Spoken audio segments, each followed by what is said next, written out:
Dear students, today I am going to discuss Module 2 Industrial Drives and Application, Selection of Motor Rating, Direct Current Motor Drives.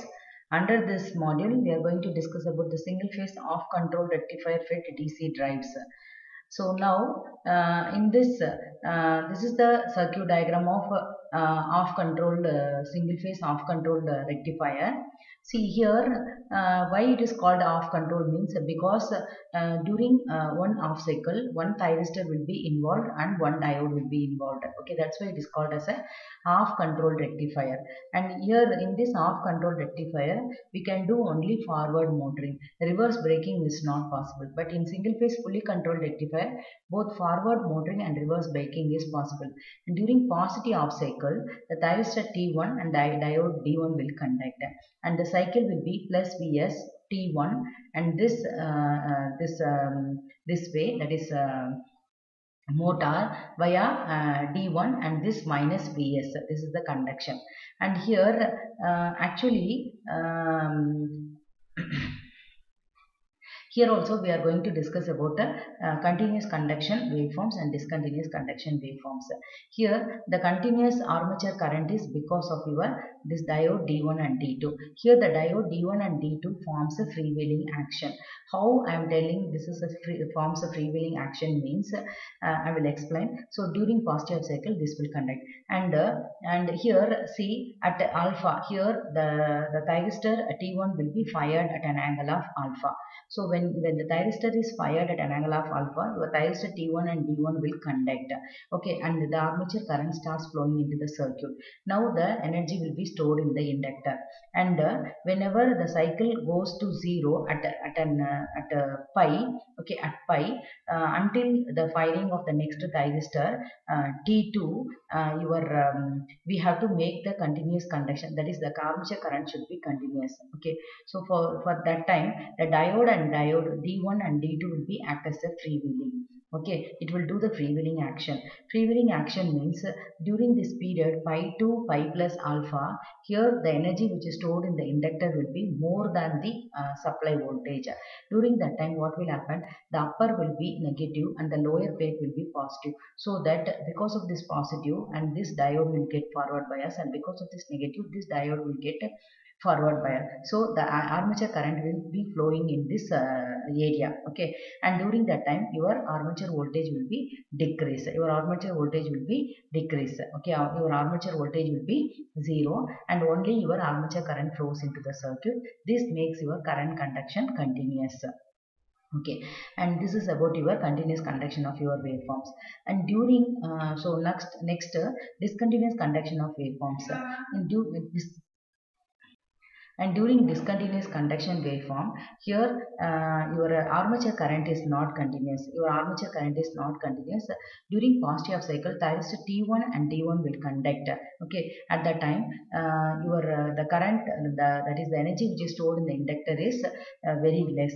So during the period from pi to during this period from pi to beta, okay, the pi to beta, the energy, okay, here the energy will be that is the voltage, whatever the voltage is to, for this inductance will be this E, that will be is equal to E. The VA will be is equal to E, that is from pi to beta. That's why this line is indicating. And here during this period, the voltage which is stored in the inductance is very less when compared to the source voltage. So very fast during this period, the diode D2 D1 will be act as a freewheeling diode, and during this period the energy will be decaying in this inductance very fast. That's why this armature current reaches zero. Okay, the armature current reaches zero from beta to pi plus alpha. That's why it is called as a discontinuous conduction. So here the armature current is zero for a particular period of time from beta to pi plus alpha. Here the armature current is continuously flowing because of your inductance. Now, next thing is here armature voltage during continuous conduction and discontinuous conduction. So now we are going to calculate only the armature voltage.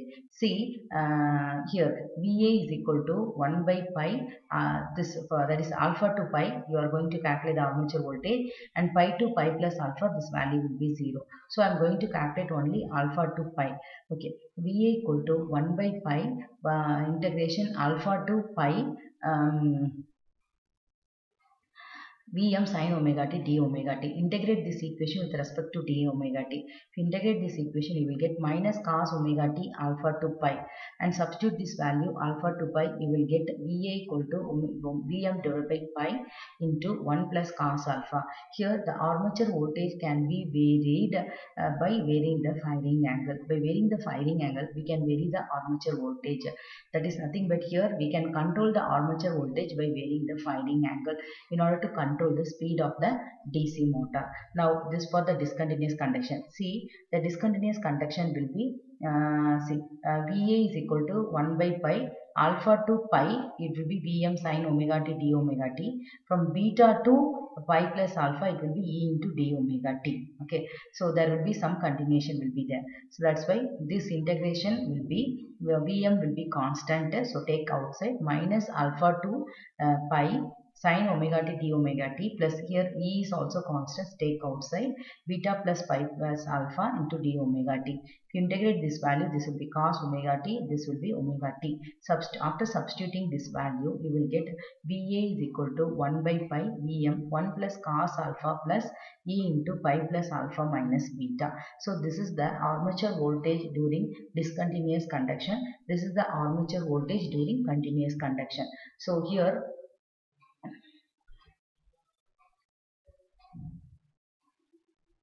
so this is about your single phase half control rectifier. Okay, so here the T1 receives the gate pulse from alpha to pi and T2 receives the gate pulse from pi plus alpha to 2 pi. The motor terminal voltage and current waveforms for the dominant, discontinuous and continuous waveforms is also shown.